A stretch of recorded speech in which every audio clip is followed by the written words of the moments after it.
Hello everyone. Today we are going to be looking at solution sets of linear systems. If you recall that we know what is a linear system and we also know the kinds of solutions a linear system has. A little quick recap, the solutions of a linear system, if you remember, can be either one solution, exactly one solution, or it can be infinite solutions. And finally, there are no solutions. So that's what we definitely have learned in our previous sessions about solutions of a linear system. Now here, we are going to go more deeper into it and also equate it to the things we have learned earlier. We're going to look at a very specific kind of a linear system, and it's called the homogeneous linear systems. And from there, we're also going to look at various ways of describing a solution set of the linear systems. Okay, so let's look at the topics we'll be covering today.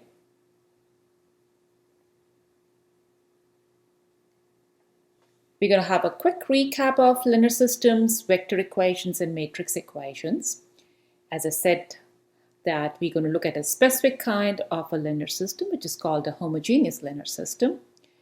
Then we are going to have a vector parametric description of solution sets. Then we're going to look at non-homogeneous linear systems and their solutions and how the non-homogeneous linear systems have a connection with the homogeneous linear systems. So let's have a quick recap of the things we have learned earlier, because we are going to be, as I said earlier, we're going to keep on going back to the previous materials we have learned.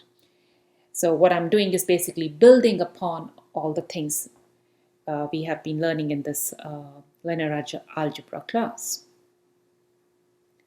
Okay, so let's recall our linear combination of vectors. So if I have some vectors and I would like to write a linear combination of these vectors, say v1 to vp, what I basically need is a scalars. If there are p vectors, I need at least p scalars, and I take a scalar multiple of each of these vectors and then add up all these scalar multiples of vectors, and we get a new vector y, which we say y is a linear combination of the vectors v1 to vp with weights c1 to cp. Now these weights in this linear combination, they can be real numbers including 0. And if you recall, the weights are sometimes I will be calling them scalars, sometimes I'll be calling them constants, coefficients. Basically, they're all meaning the same. Okay, the next thing is a very important concept, which is called the spanning of a set of vectors, or a span of a set of vectors. What basically this means is, if you are given a set of vectors, say v1 to vp, in say n-dimensional space, then we would look at all possible linear combinations and put them in a set.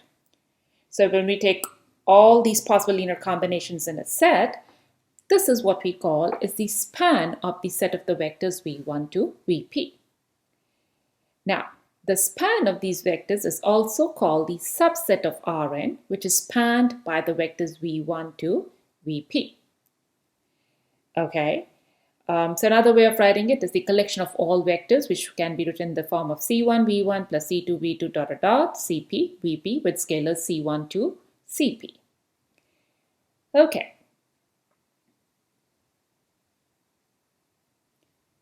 Now, as I said, we have learned about a linear system. We know what's a linear system. It can also be represented as a vector equation. It can also be represented as a matrix equation. So it doesn't matter in what form you're working about. If you're working in a matrix equation, the solution set of the matrix equation is the same as the solution set of the vector equation, which is having the same set as the system of linear equations whose augment matrix is given here. So when I say a matrix equation, it means I have a matrix, general matrix say m by n, having columns a1 to an, And if B is in Rn, this is the matrix equation Ax equal to B. So the matrix equation is given by Ax equal to B. The vector equation is given by x1, a1. Basically, it's a linear combination of the columns of the matrix A.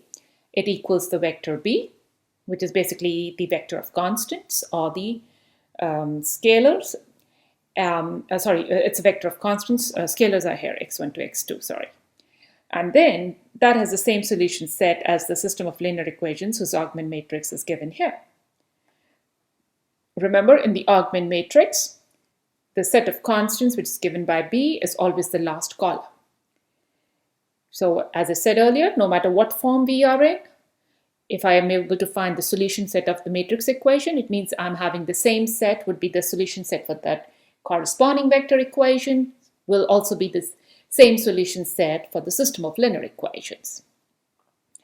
Now, this last line is very important. This equation Ax equal to B has a solution if and only if B is a linear combination of the columns of A. That's basically, I'm saying this. That means I'm having a vector equation. Okay, now we're going to look at a very specific linear system. And the specific linear system is called a homogeneous linear system. I'm going to explain to you. Oh, sorry. Here. Now, so what is a homogeneous linear system? It's a system of linear equations such that it is written in the form of Ax equals 0. In other words, the constant vector is nothing but just a bunch of zeros. So once again, if I have a matrix equation, remember this was my matrix equation Ax equal to B. Now this is a linear system also. Now this linear system, if I write it in the set of equations and variables here, now if I'm looking in the matrix form, if this Ax equal to B, if this B is replaced by a zero vector, this 0 is a zero vector, guys. So what this basically means is that now my system of linear equations is homogeneous. A very simple example, say 2x minus y equals 0, x plus y equals 0. That is called a homogeneous linear system. Now we know that a homogeneous the linear system can be written as a matrix equation. So when I want to write down a matrix equation, how the matrix would look like? It will be the matrix A and the vector x, xy equals 0. And what would be my matrix A? It will be 2 minus 1, 1 and 1. So remember, if you have a linear equation, it is a system of linear equations, it will be homogeneous if the constant values in that linear system is only zeros. In other words, we just have variables present. There are no constant terms present. The constant terms are all 0. No non-zero constant terms are present. Okay, so a system. Now let's look at more deeper into a homogeneous linear system. So here is my homogeneous linear system, Ax equals 0. I'm looking at it as a matrix equation here. If you want to keep on remembering what is a matrix equation or things like that. Okay, here by default, you see x equal to 0 will always be a solution. Because if I put x to be 0, what will happen? So if I put x to be 0, what do we get? A times 0 will be a 0 vector. So whenever you have a homogeneous linear system, every homogeneous linear system is consistent because it will always have a 0 solution.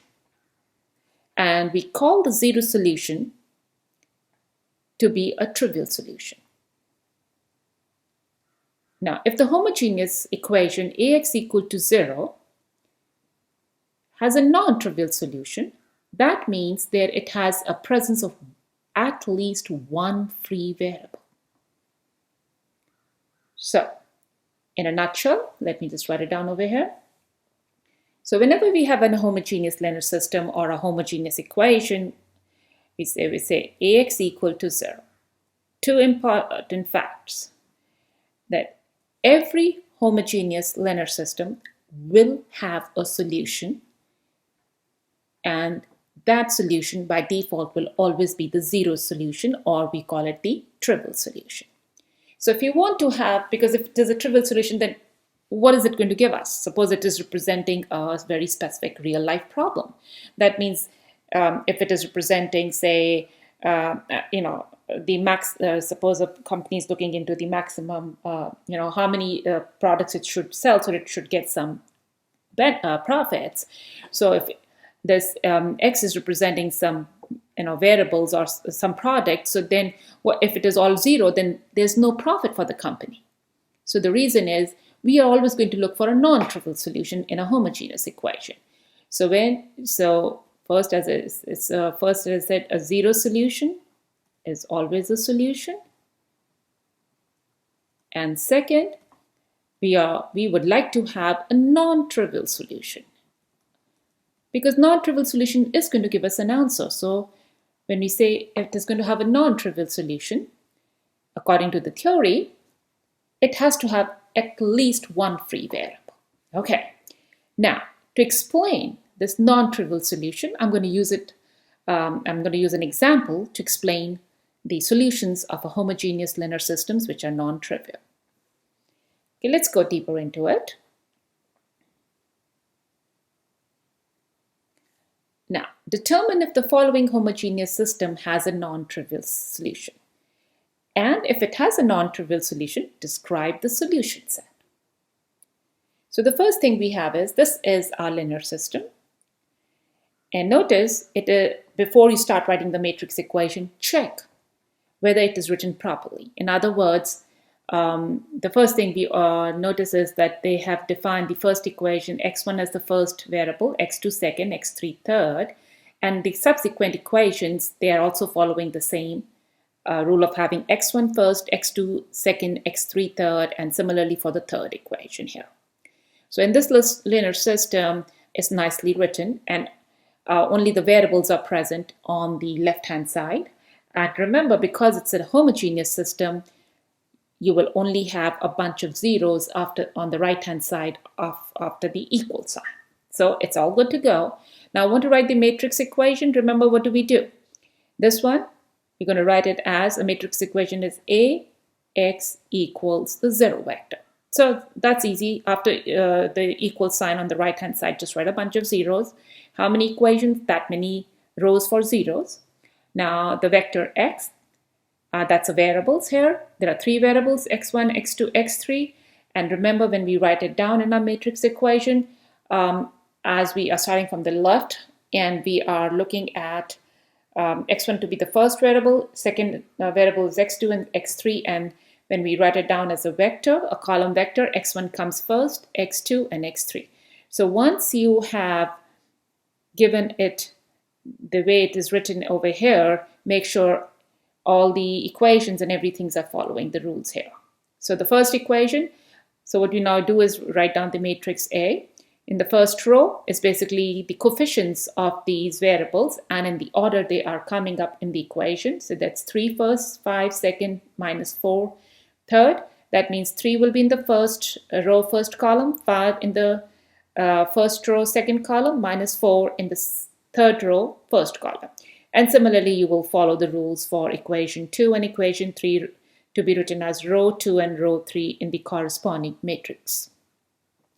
Okay, so once we have written it down over here, now we want to find the, in other words, we want to find the solution. So what have we learned in section 1-2? Write down in the row echelon form.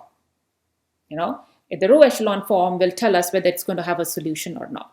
And once we know it, and then we will look further.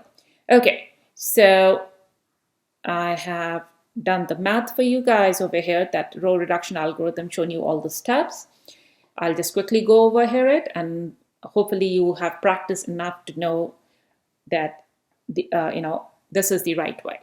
Okay, So let A is the matrix of coefficients of the system and rho reduce the augment matrix A0 to the echelon form, because I want to know whether it will have a solution. Okay. Definitely it's going to have a solution. We all know that consistent. The idea is whether it will give us a non-trivial solution or not. Okay, so the row echelon form, when we write it down the row echelon form, remember you have to look for the pivots. The first pivot column is the last leftmost column, and you look at the topmost value in that leftmost column. That's a 3. That means it is a non-zero number. We're good to go.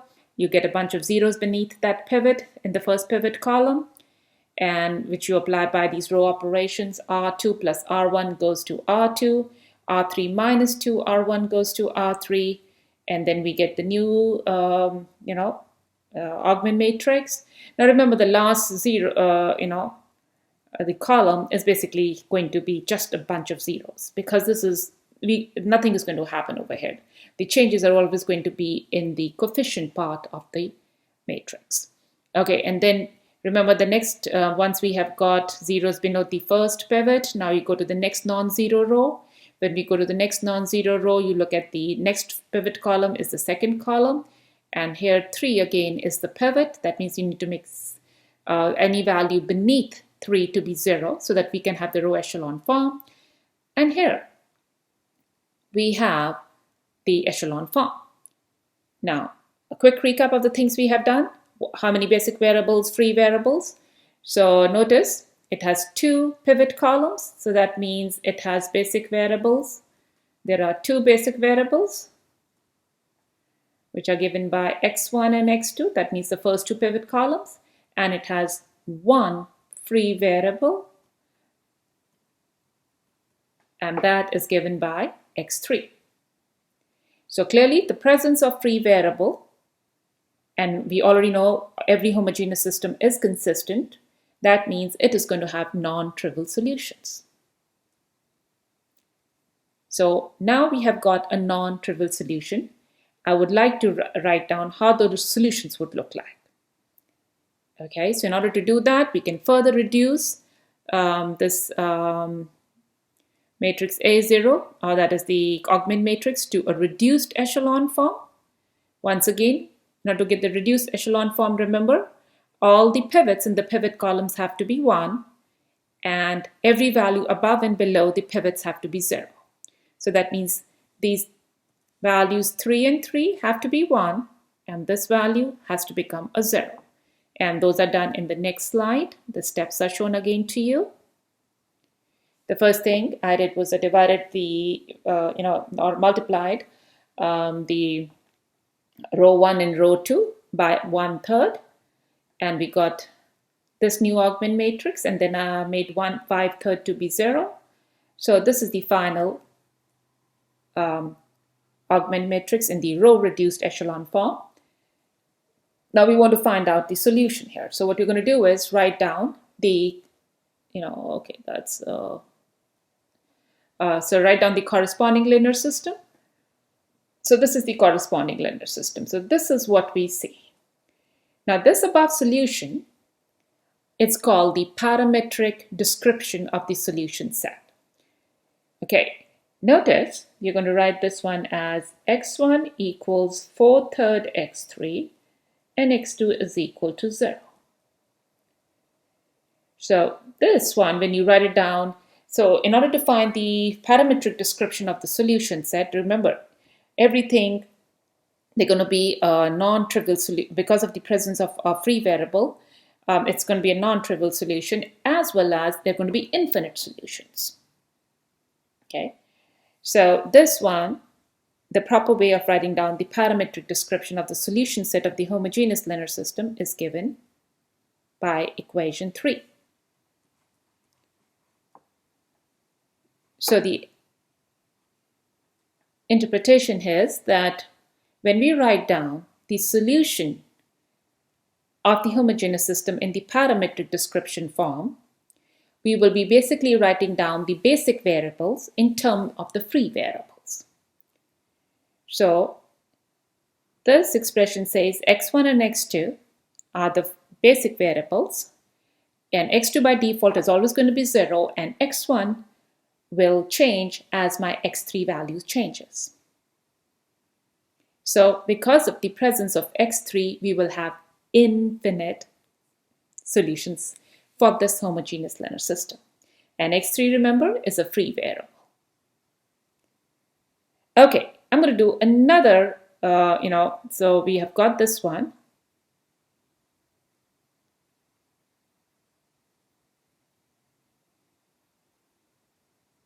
Okay, now this one was the parametric description.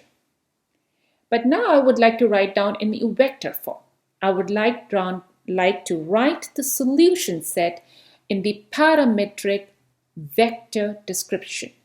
This is very important, guys. You really need to practice writing down a parametric vector description of a solution set. As I said, this is a very important part. This is very important. You will see it later down in the other concepts I'll be teaching. I'll be using this parametric vector description in many ways. So as you practice these question problems in this section, make sure you really practice it well and understand how do we work on finding a parametric vector description. Keep in mind, once again, when you just write it down in a bunch of equations, when you write it as a linear system here, this, guys, is a parametric. I'm repeating it again. It's a parametric description. In other words, the solution set of a homogeneous linear system is nothing but a linear system. It's x1 equals something, x2 equals something, and how many variables and and their relationships are. That's a parametric description. We would like to write down a vector parametric form or a parametric vector description of the solution set. So I'm going to use this example and show you how to do it, and then I'm going to do more examples of writing down vector parametric descriptions. So let's start. Okay, so this was the linear system we started with earlier, and clearly you can notice this is a homogeneous linear system of equations because your constants is nothing but 0. So it's a homogeneous linear system. And earlier we found out that the parametric description solution set is given in this form. To write down the vector parametric description, that's the one I'm talking about, this, guys. The vector parametric, this little green thing which I'm highlighting. In order to do that, these are the steps. So let's go down. To find the vector parametric, what I'm going to do is this. Now remember, the general solution of the equation has this form, ax equal to b has this form, okay? As a vector, the general solution, okay, so as a vector, the general solution of ax equal to 0, Remember, the general solution of ax equal to 0 will be given by this vector x, which is written in the form of x1, x2, x3, okay? So remember, we have what? We are looking at, I'm going to repeat it again. So this is my homogeneous linear system. I want to write down the solution set of this homogeneous system, but in the vector parametric form. Means I want to write it in I want to write down what my x looks like. This is what I'm saying. How would my x looks like? Now, you know that this x, the matrix A we have already done before, so this is A. This x is what? x1, x2, it is made up of the variables of the linear system, the corresponding linear system. So basically I'm saying, how can I get my x? So what we do over here is x is equal to x1, x2, x3. Now we go back to the vector description, the previous one here, and write down x1, which is in terms of x3, and what are the values we have on the right hand side of this parametric description. So x1 is 4/3 x3, x2 is 0, and x3 is x3. Remember, this is the free variable. Now notice what is common over here. x3 is common. What do we get? 4/3, 0, v, 1, sorry. So what we have here is this x, which is the solution of this matrix equation, can be written as x3 times a vector v. Notice, you change the value of x3, you will get another solution. So basically it is the x3 which controls. So what we see is this v here. So the solution set of this homogeneous linear equation is nothing but the scalar multiples of this vector v.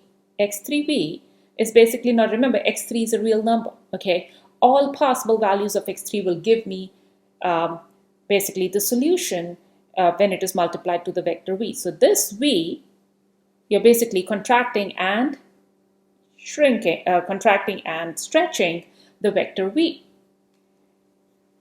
So here are the observations from what I've just talked about for the vector parametric form of the solution set. So x3, remember our vector x was what?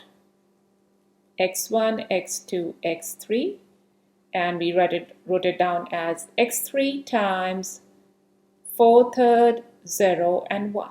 That's how we wrote it down. Okay, so we wrote this x3 as x3 times v. So this is v is one vector, and you multiply by x3, which is a scalar multiple. So every solution, so the second sentence says that every solution of the homogeneous equation is a scalar multiple of v. Now if you want to find a trivial solution, put x3 to be 0, because remember the vector is non-zero vector. So you put x3 to be 0, automatically you get a 0 solution, which is by default for every homogeneous linear system. So here's the proper definition. Whenever a solution set is described explicitly with vectors as in the above example, your x can be written as a linear combination of some vectors, or here it is a scalar multiple of a vector v. Then we say that the solution is in the parametric vector form. So for this one, there's only one vector which is being stretched and which is being contracted.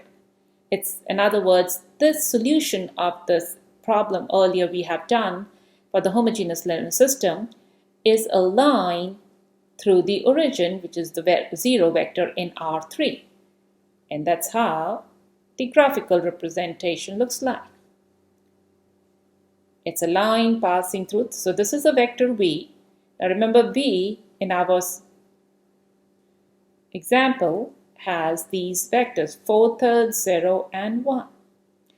So it's only one vector. So the solution of Ax equal to 0 is given by where x is x3 times v, and your x3 is a scalar, is any real number. Okay. Now we're going to practice more examples to learn how to keep on writing the vector parametric description of solution sets. Okay. Let's start with the second example. Example 2. We're going to describe all solutions of Bx equal to 0 in a parametric vector form. So here is a homogeneous linear system, and we would like to write down the solutions in a parametric vector form. Now the matrix B is a 4 by 4 matrix. Okay, so let's see how does the solution look like. So the first thing we have to do is, whenever we want to write down the solutions of the vector parametric form, because it is much more easy to write down and row reduce it into an echelon form. I prefer doing it into an echelon form and then go with that. If you want to do it further, you can do it in a row reduced echelon form. It's just that row reduced will make your life easier. Echelon form, once you get the echelon form, you can start doing the work. So that's what I prefer, is do the row echelon form. So we're going to row reduce it to a row echelon form. as it makes life simpler to work with, because you want to find out the relationships between these the variables. Remember, this x is going to be this, because we need to know ultimately is how are these variables interrelated. And that is how we will get a vector parametric description of the solution. Remember, this is a homogeneous equation. The solution is in the hands of this vector x. Keep that in mind. The solution is in the hands of the vector x. And we want to write down this vector x in a parametric vector form. Okay, so which basically means is how are these values x1, x2, x3, x4 interrelated with each other? That's bottom line of doing it. So to do that, first we're going to do is row reduce this matrix B into a row echelon form, because the solution set of Bx equal to 0 is going to be the same as the solution of the row echelon form of this matrix B. And this is going to be much more easy to work with than this matrix on its own. Okay, so let's go ahead and do the row reduction algorithm. Remember, the first thing is which is the first pivot column. We have to always look at the topmost value of the leftmost column in the matrix. Now over here it is a B1. It's a non-zero element. So the next step is make all the elements beneath this to be 0. So all these values to be 0.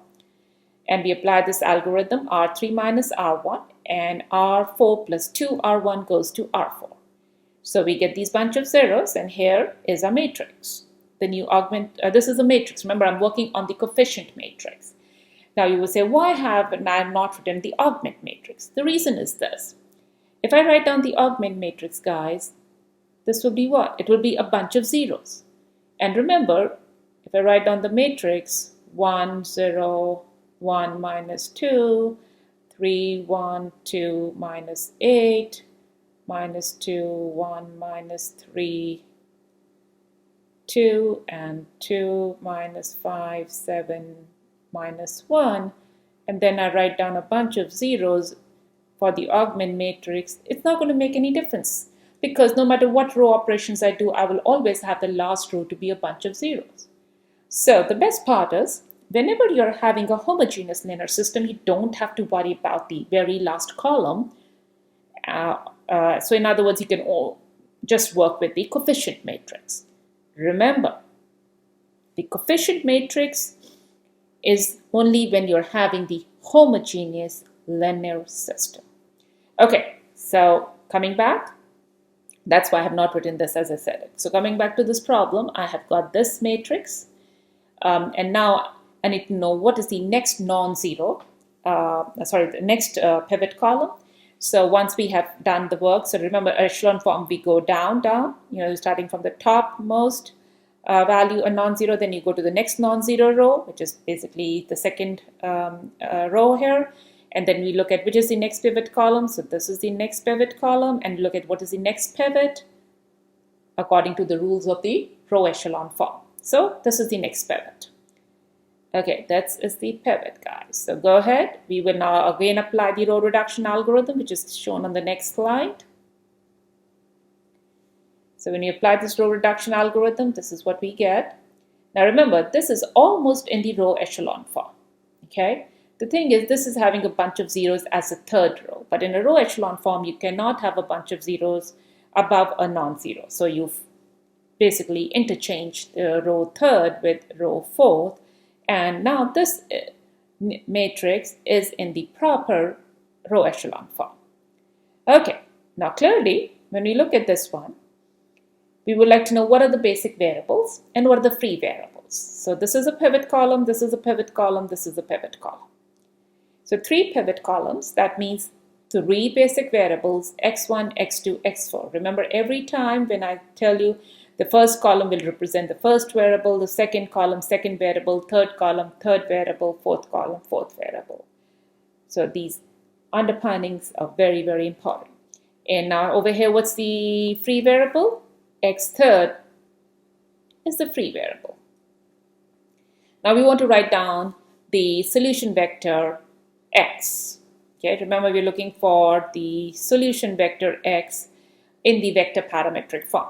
Okay, so what you're going to do is, first of all, this is what we're looking for.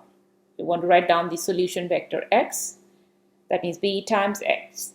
Now to write down this x, I need to know what is the relationship among these little xi's of the vector x. So we're going to write down the linear system, the corresponding linear system of the above matrix equation. So the corresponding linear system is given below in the next slide. Now this is what we get. Now notice automatically x4 is 0. Do you see that here? Great, that makes our life simple. Now we are going to solve for x1 and x2. Remember, the main thing is if I want to write down the solution set, the vector x, I have to write it down of the basic variables are x1, x2, and x4. So I have to write down the basic variables BV in terms of the free variables. Okay, so the free variable here is an x3.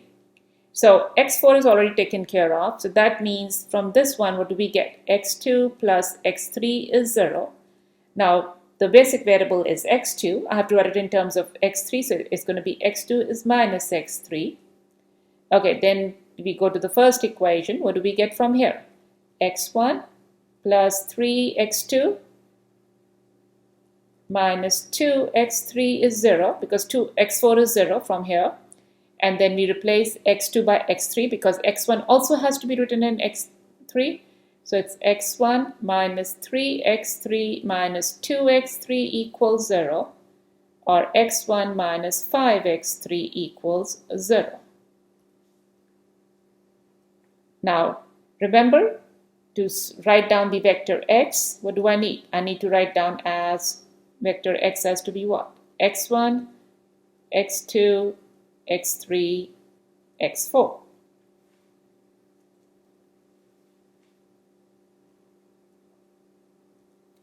So we have already got x4, x3, remember, is the free variable. Keep this in mind, this is the free variable.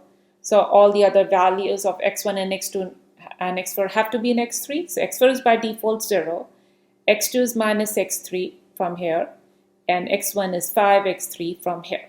So we have got our relationship of these variables.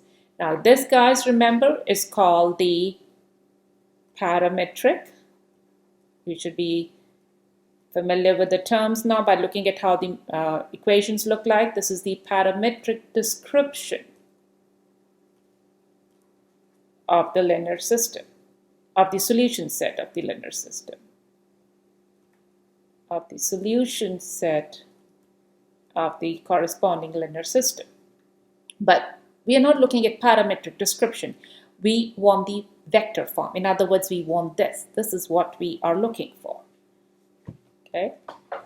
So this is what we are looking for. This is the one. So what are we going to do? We're going to go ahead, put all these values over here. Okay? So that's the next slide. So as a vector, the general solution of Bx equal to 0 has the form given here. X equals x1, x2, x3, x4. Replace it by x1 in terms of x3, 5x3, x2 equals minus x3, x3 remains x3. Remember, that's a free variable, x4 is 0. So what happens? You take the x3 common out, you have a vector x3 times v. So basically the solution set for Bx equal to 0 is nothing but all scalar multiples of the vector v. Okay, now let's do one more example as a practice to write the solutions of a homogeneous linear system in a parametric vector form. This is example 3, guys. I've taken it from your book, from one of the exercises. Here, example 3 says, describe all the solutions of Ax equal to 0, that is the homogeneous matrix equation, in a parametric vector form where A is row equivalent to. In other words, they've already done the work for us. So we do not know what the A was, but after we have applied the row reduction algorithm, we get this A into this form, this is the matrix in the row echelon form. Remember, that's enough for us to do the work. Okay, now when you look at this one, so how many variables it will have? You look at how many columns it has. So it has 1, 2, 3, 4, 5 that automatically tells us this matrix equation has 5 variables. And you can say, hey, it's this, suppose this is representing variable 1, this is x1, x2, x3, x4, x5. So it has 5 basic variables of the corresponding linear system. So one matrix, the size, the columns, how many rows, everything gives us a big information about the corresponding linear system.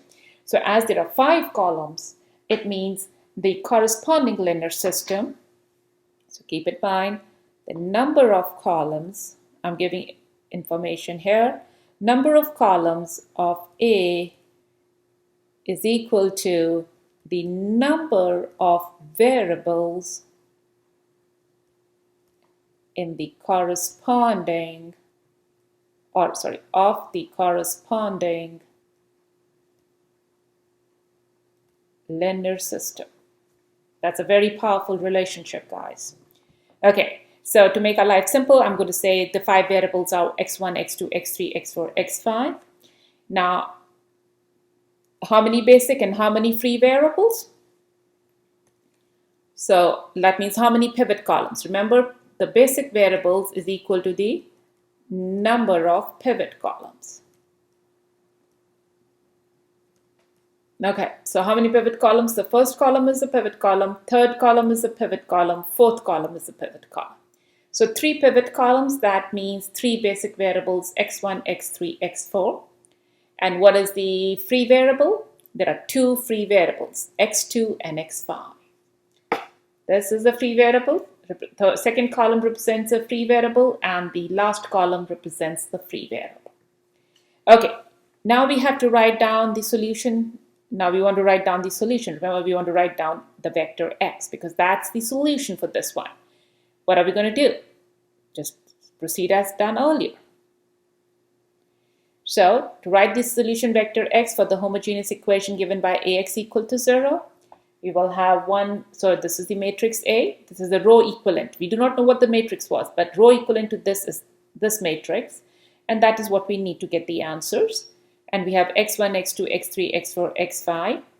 What we do after that is we write down the corresponding linear system because we want to know what is the relationship among these variables x1, x2, x3. Okay, so this is the corresponding linear system. Now remember, to find the solution vector x, we have to write the basic variables, which were what? x1, x3, and x4 in terms of the free variables, which were x2 and x5. Okay, so notice these 3 equations. The last equation shows x4 is x minus x5. Plugging x4 in for x5 here in the second equation, we get x3 to be minus 11x5. Let's put this here. What does this equation says? Let's say x4 equals minus x5. Okay, now that means plug this in here. We're going to get x3 minus 7x4 minus x5 is positive 7x5 plus 4x5 equals 0. This gives us the next equation, x3 is minus 11x5. Okay, now we need to get the value for x1 in terms of the variables x2, x5. So when you write this one, so this is x1. Now remember, x2 is a free variable, we can't do anything, 5x2. Now 2x3. That means it is minus 22x5. I'm replacing it. I'm replacing the x3 by minus 11x5. Minus 6x4. Now remember, replace x4 by minus x5, which is positive 6x5. And, okay, there's a mistake over here. I can already see that, yeah. So it's minus 6x4. So it's positive 6x5 plus 9x5. Okay, no, it's fine. Okay, 9 and 6 is 15. Oh no, I'm good, sorry guys. So it's x1 plus 5x2 minus 22 plus 15 minus 7x5 equals 0. And then when we do the math, remember you have to write a basic in terms of the free, and this is what you get. So x1 is minus 5x2 plus 7x5. Now notice this scenario, when you write it down, plug in all these. Now remember this one, guys, I hope you remember, this is the parametric description, not the vector, okay? This is the parametric description of the solution set of the linear system. Okay, now when we do the math here, what do we get? So we want to write down x equals 2. This is the vector we are looking for. Remember, this is my x. What do we get? Minus 5x2 plus 7x5, x2 minus 11x5 minus x5, x5. Now we are going to apply. So here x2, you can write this as minus 5x2, x2, and 3 bunch of zeros. This is all vector addition now. I'm basically separating the two vectors. And the other would be just a bunch of 7x5, 0, minus 11x5, minus x5, and an x5. And then take the x5 out, you get this vector, and x2 out, this vector. So what do we get? We see that the original x is now written as a linear combination of the vector v and w, where v is minus 5, 1, 0, 0, and w is 7, 0, minus 11, minus 1, and 1. Okay, now these were examples. We are going to gather all the information and write our observations. So in example 3, the one which we just did, the equation of the form x equals, okay, you can small x, x2v plus x5v, or in replacing x2 and x5 as t and s, these are real numbers. It is called a parametric vector equation of the plane. Now the two first examples, 1 and 2, the equation x equals x3 times v, or with x3 being the free variable, or x equals tv. Now, if you don't want to write x1, x2, x3, it doesn't matter, it's just a nomenclature, guys. This is a parametric vector equation of a line. So what is the thing we're getting is, whenever a solution set is described explicitly with vectors, as in the above examples, we say that the solution is in the parametric vector form. Now these were homogeneous linear systems. What happens when we have a non-homogeneous linear systems? How do the solutions look like?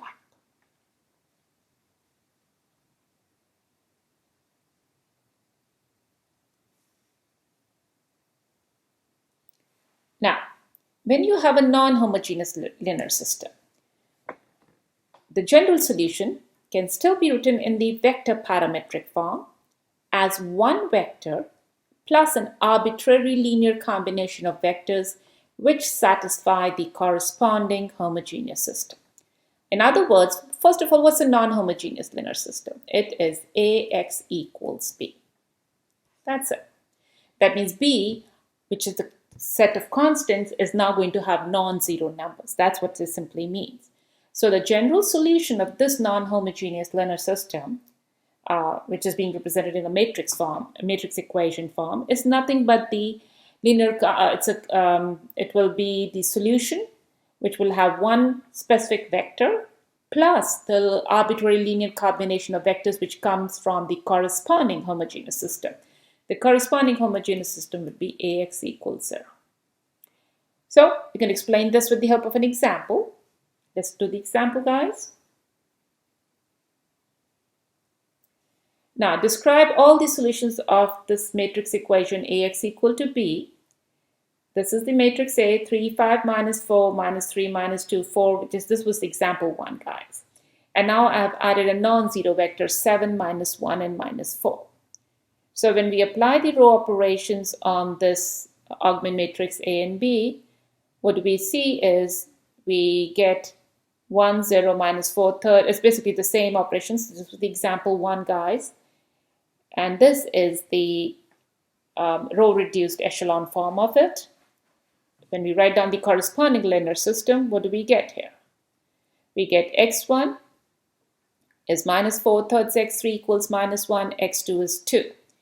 Or, now remember, the parametric description is going to be x1 equals 4 thirds, x3 -1, and x2 is 2. Okay, x3 is the free variable. So when we write down it as the vector parametric description, we get the vector x equals x1, x2, x3 equals -1 plus 4 thirds, x3 to x3, which we can just apply the vector addition, separate the vectors. So you have a vector, a fixed vector, plus the linear combination of the vector 4 thirds, 0, and 1. So notice this is the solution of the corresponding homogeneous linear system. And when you add the fixed vector here, this is going to become, this total solution is now the general solution of the non-homogeneous linear system. Now let's write down some observations from here.